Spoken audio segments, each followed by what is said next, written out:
Good evening. Welcome. Welcome to our Words of My Perfect Teacher review. And we are going to begin this evening on page 182 of this updated version, Words of My Perfect Teacher by Patrul Rinpoche. And some people have an older version. The page numbers are just slightly different. So we'll work with the newer version this evening.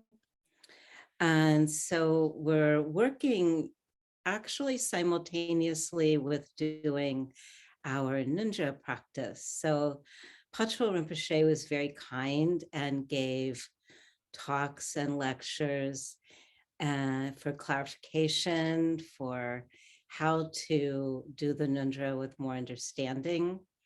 And so as we do our ninja as our review for Words of My Perfect Teacher, we're also taking into account that many of the people will also be doing the Longqing Ningtig Ninja, also referred to in this book as the Heart Essence Ninja, all the same. So in beginning with 182, we're beginning with precepts and benefits of taking refuge. And because our class, our evening lecture is considered a review rather than an in-depth training, it's to point out that which can be most relevant, and also maybe a few things we have looked at before and have not looked at before. So under part 3, page 182, beginning, Words of My Perfect Teacher review, is that the things to be abandoned. So in taking refuge, what are we abandoning? We don't want to go to make this too heavy, but it's important to know that when we take refuge in the Buddha, what we are actually doing in our refuge is letting go of a refuge, and this would be very true in Tibet and maybe some other countries where there are local deities. So we would not be taking refuge in local deities, local gods. And in our own minds, we might want to, because it says refuge in the deities within samsara, and we might identify a few deities within samsara that we may want to let go of taking refuge in. And then the next is taking refuge in the Dharma. And it's quite nice here because Patrul Rinpoche really narrows it down to not to harm others. So when we're taking refuge in the Dharma, we're having a deep understanding. And from that understanding, it's to do no harm. Very simple. And then under refuge in the Sangha, and again, all of this is on 182. And this gets to be difficult. It says, do not associate with those who denigrate profound teachings of the Dharma. And in this day and age, many of us are exposed to many people, and not everyone will be supportive. However, the direction here is really to not associate.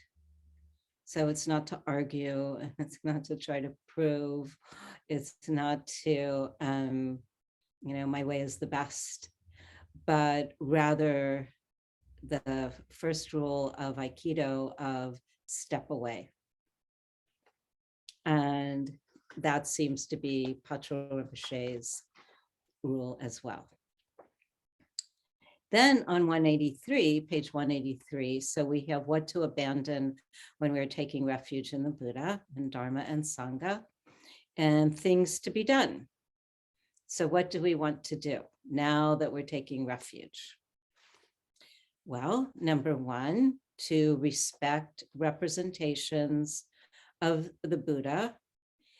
And there's another step, to perceive with pure vision and to view representation of the Buddha as a true jewel of the Buddha. And that's kind of interesting, because now we're being asked to look at an object. And so we think, well, how do we think about that?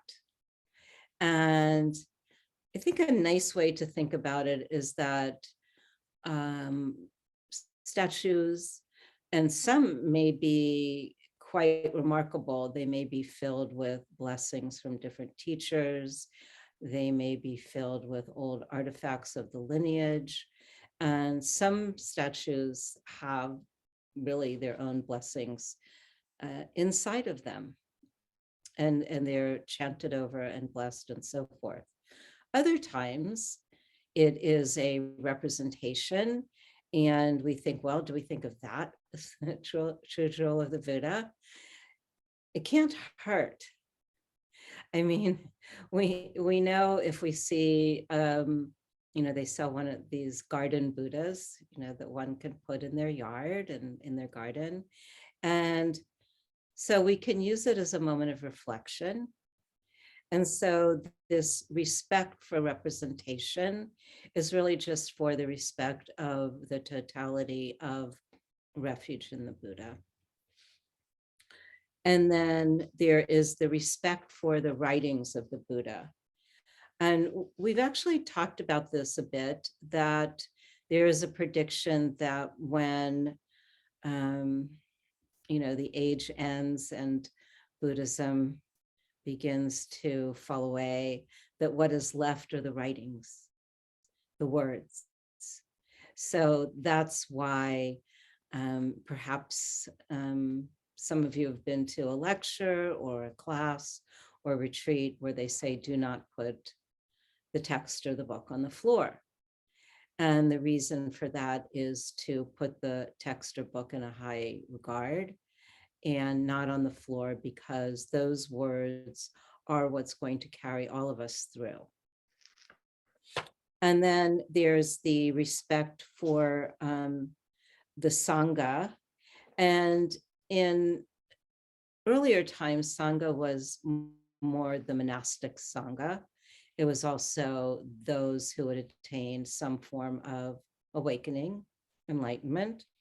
And in more recent times, and also previous, it's really the community of practitioners and those who are following in the way of refuge and following in the way of the Dharma. And that starts to bring a very nice support to our practice of the connection. So when we take refuge in the Buddha, it's not just words, but it's real connection. It's finding our own connection, really. And when we take refuge in the Dharma, it's also finding our own connection, and Sangha, finding our own connection, and meeting people like-minded, perhaps asking questions, having dialogues, book groups. There's many things that having spiritual companions can be quite helpful, quite supportive. And then on page 183, we look at the supplemental precepts. And this is honoring one's teacher in service and respect, respecting the spoken Dharma, and respecting spiritual companions. And again, this is really not meant to go into absolutes. There might be someone who, is not somebody you're compatible with. And so you can have respect for them and also step away.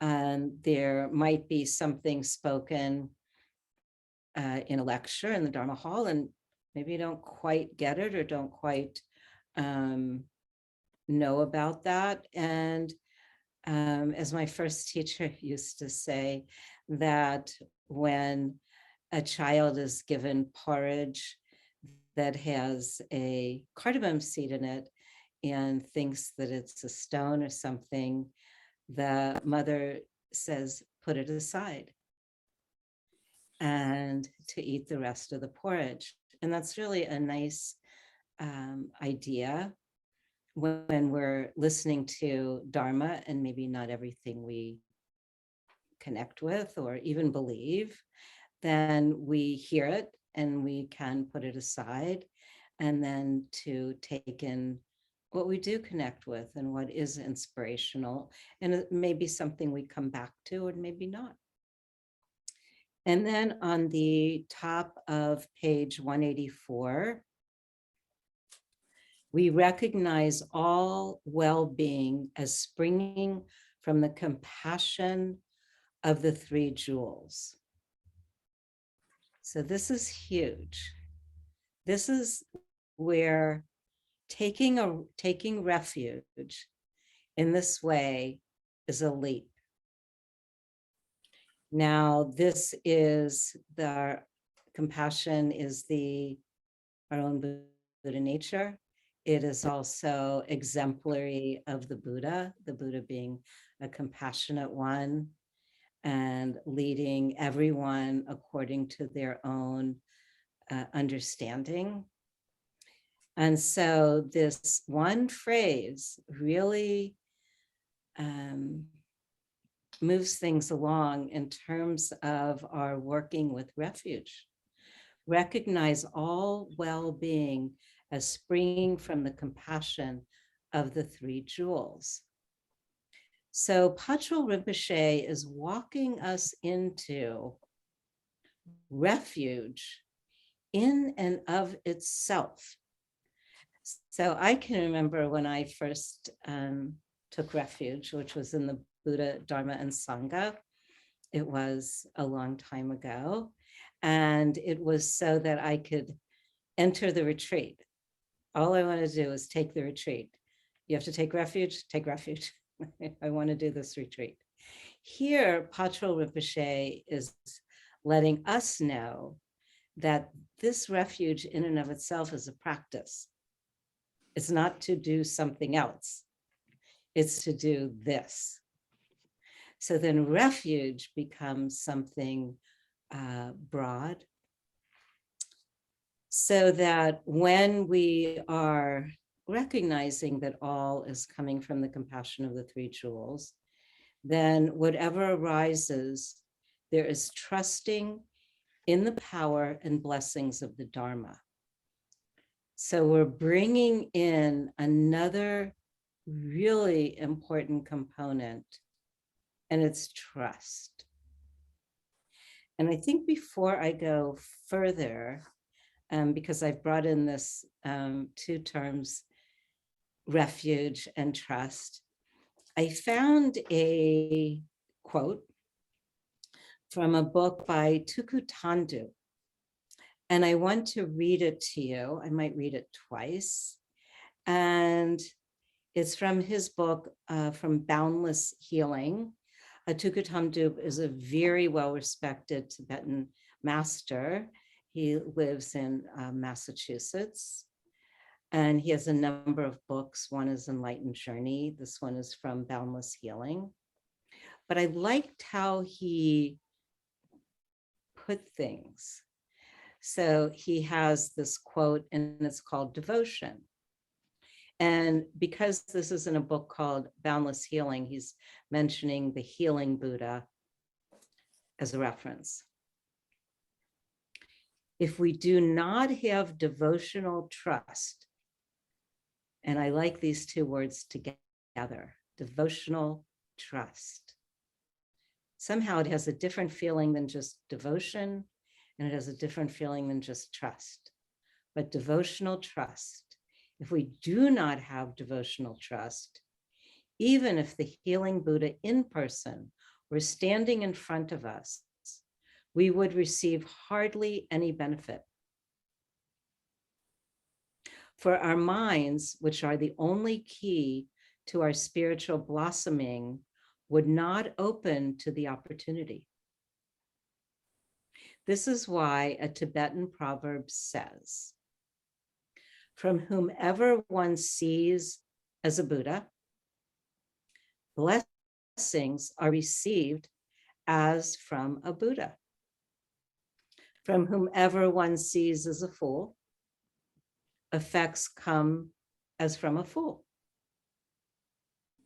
So here we get to the power of our own perception. And it gets kind of interesting. And again, this is something to try out. And he goes on to say, the enlightened nature, ultimate peace and joy is omnipresent. It is in all of us. Training in devotion is a powerful way to uncover that nature. I'm going to read that again. Training in devotion is a powerful way to uncover that nature. So once again, this is letting us know that refuge is its own practice, rather than just a means to somewhere else.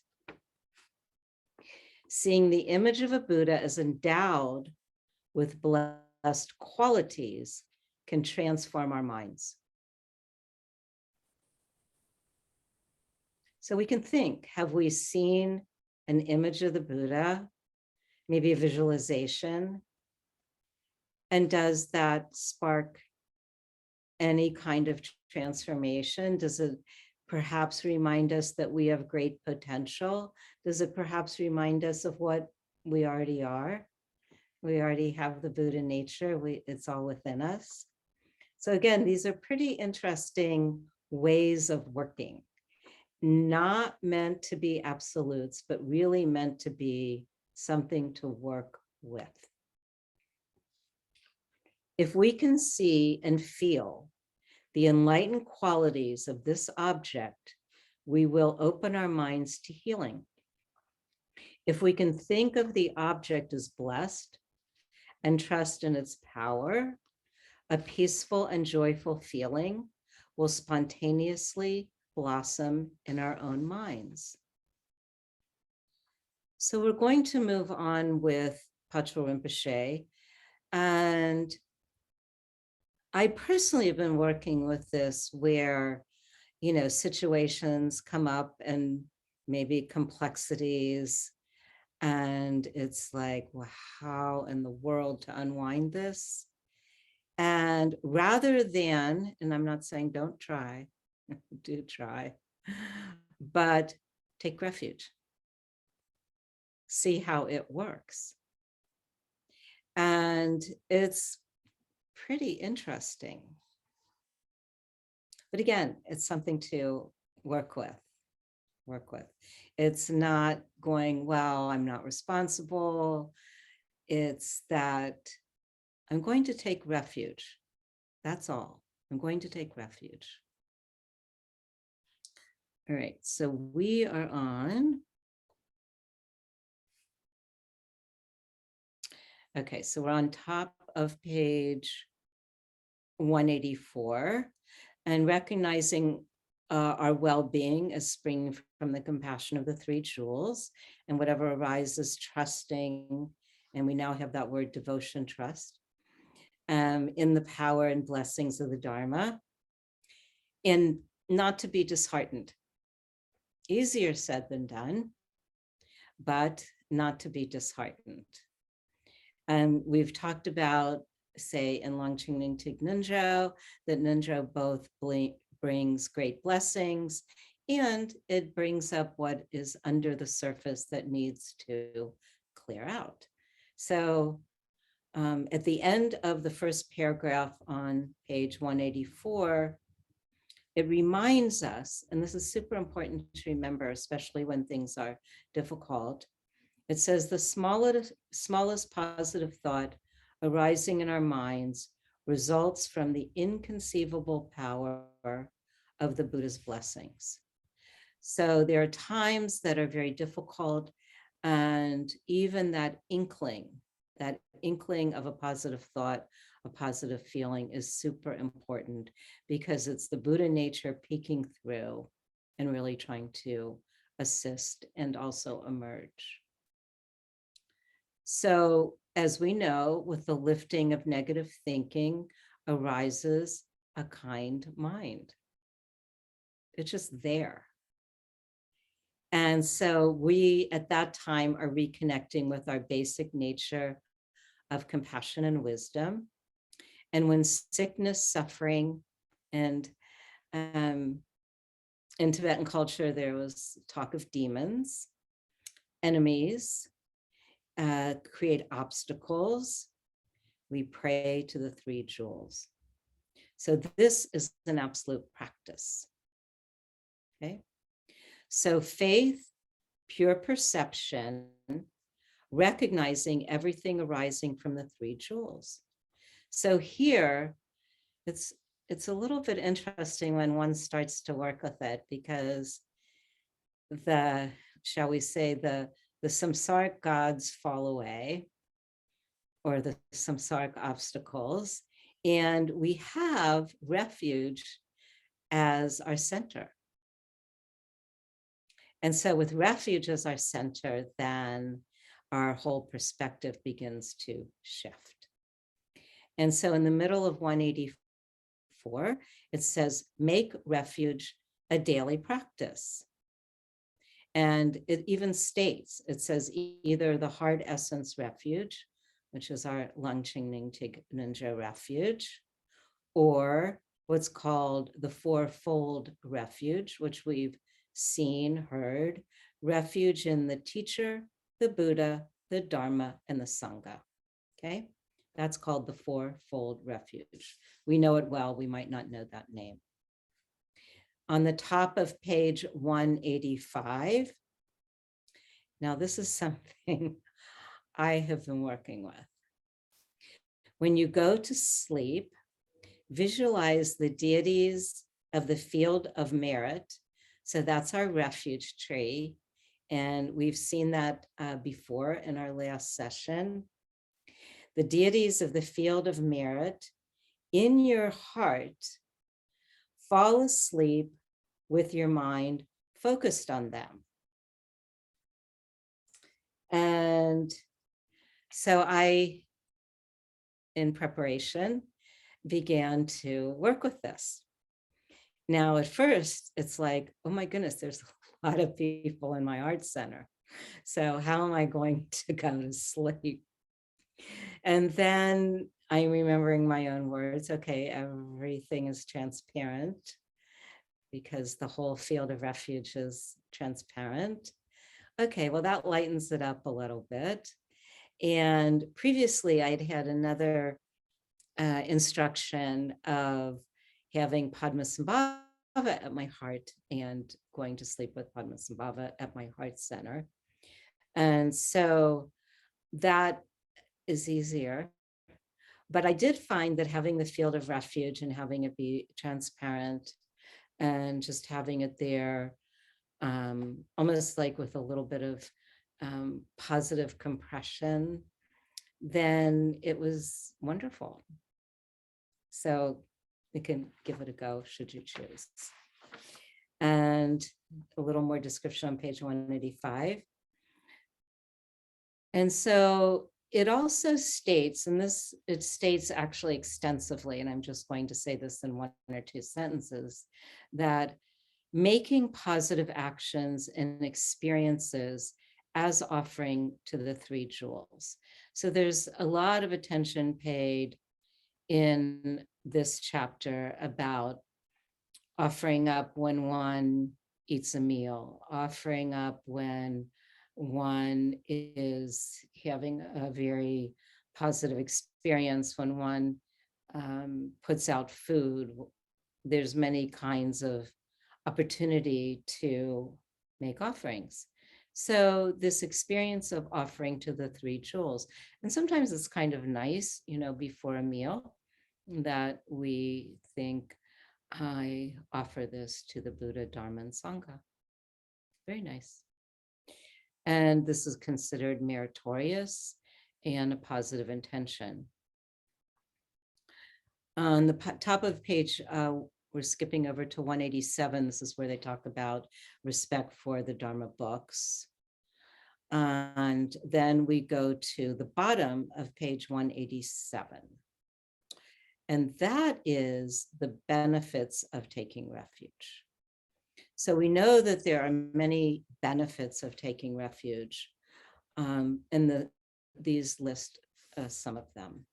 So number one is planting a seed of liberation within oneself. And again, this seed can grow within this lifetime or lifetimes.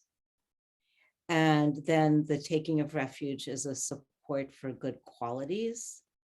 And we're going to talk more about that for our next chapter, which I will introduce.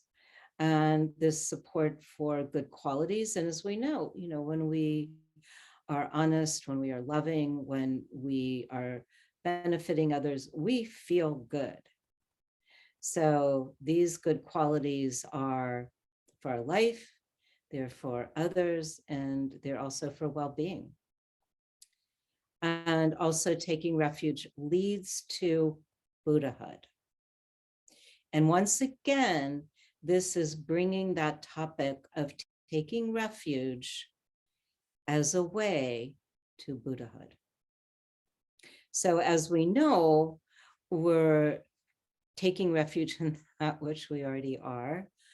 At the same time, we need to be reminded from time to time.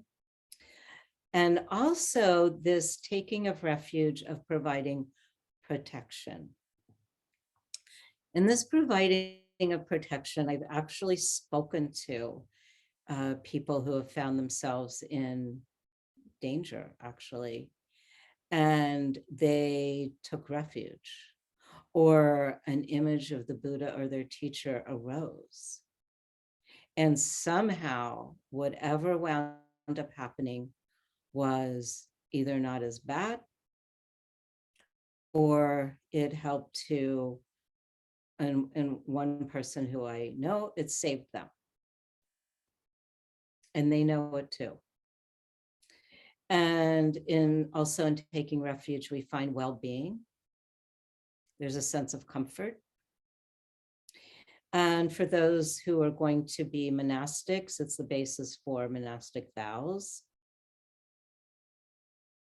It's a foundation for Bodhichitta, the mind of enlightenment. And it empowers mantras. So it brings more strength to mantras when we've taken refuge and then do mantra. And top of page 189, refuge and the qualities, the three jewels bring benefit. And there's something I'm going to read. So one moment while I find my note on page 189.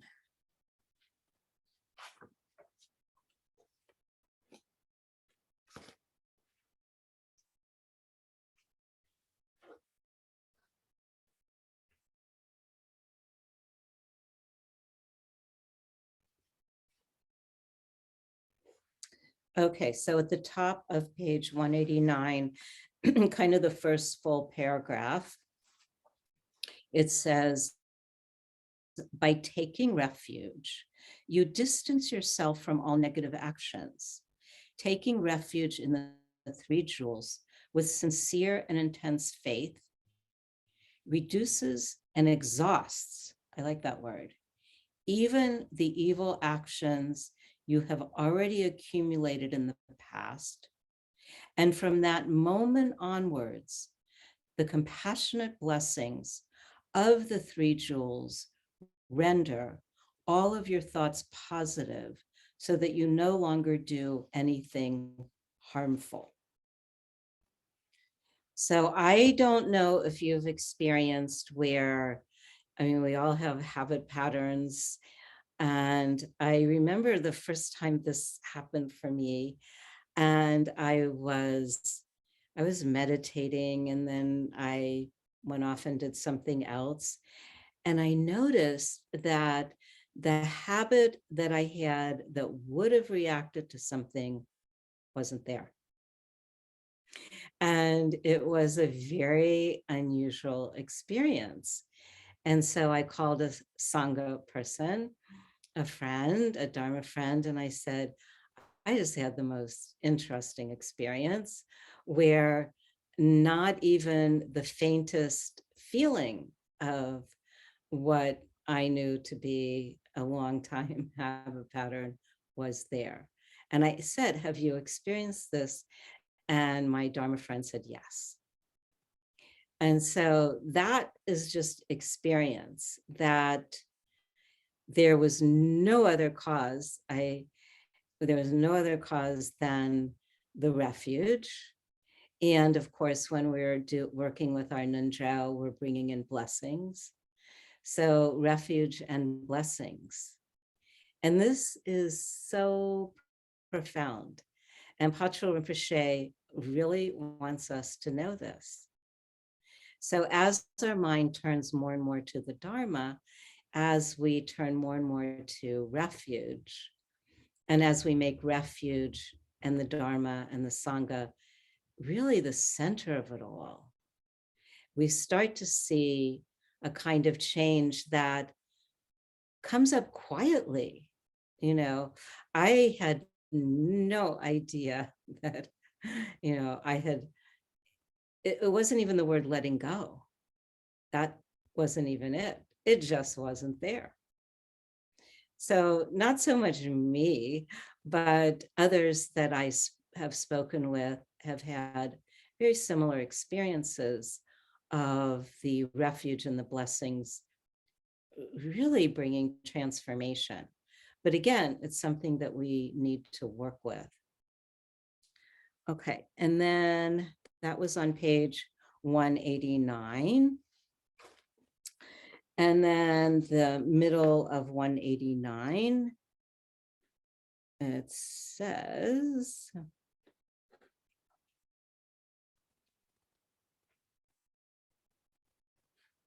okay, and it's kind of in the middle of a paragraph. It says, if you make the effort to practice taking refuge in the three jewels, your mind will be blessed. So just think, just taking refuge, your mind is blessed. You are blessing yourself. And you will increasingly develop all of the good qualities of the path. Amazing. We all want to be better people. And we want to be better in our family. We want to be better in our country. We want to be better in our workplace. And so here, Patrul Rinpoche is saying, if you make the effort to practice taking refuge in the three jewels, your mind will be blessed and you will increasingly develop all of the good qualities of the path, such as faith, purity of perception, disillusionment with samsara, and determination to get free from it. Faith in the effects of actions, we understand karma, and so on. Super important. So once again, we have refuge as a path. Not just a means, but a path. So that was on page 189. And then page 190, we're kind of coming to closer to the end of this chapter. There is, I think he wants to stress effort here. It says, if you make a real effort to take refuge sincerely in the three jewels, everything that opposes your practice will be transformed into favorable circumstances. And your merit will grow unceasingly. So this is kind of huge. This whole idea that because we take refuge in the Buddha, the Dharma, and the Sangha, and also with our heart essence refuge, that we're really transmuting, we're transforming, not just our minds, but our circumstances. And so Patrul Rinpoche isn't saying that we won't face difficulty, no, but that there is a whole other way of being with it. Okay. And then that was page 190. And on page 191, at the bottom, and it's in italics on 191, if all of the merit of taking refuge were to take a physical form, the whole of space, entirely filled, would not be enough to contain it. That's how much merit there is. So all of space and beyond. And in the condensed transcendent wisdom, if the merit of taking refuge took form, all the three worlds could never contain it, ever be measured with a quarter pint scoop. Anyway, so what I did was I love glossaries and notes. And so I looked in the glossary on page 413 for field of merit. So let's look. So what is field of merit? On page 413, and that's what we're working with. Field of merit, the focus or object of one's offering, devotion, prayers, prostrations, through which one can perform the necessary accumulations of merit and wisdom. The term usually implies a visualized focus of practice, such as the refuge deities, which we've talked about, the teacher in the form of guru yoga, we've talked about, the fact that one's practice and positive actions are directed towards such an embodiment of the Buddha, Dharma, and Sangha gives them a much greater power. So those blessings and power that's coming towards us, our recognition is also empowering them. Quite lovely, I think. So as we have gone through this part of the chapter on refuge, and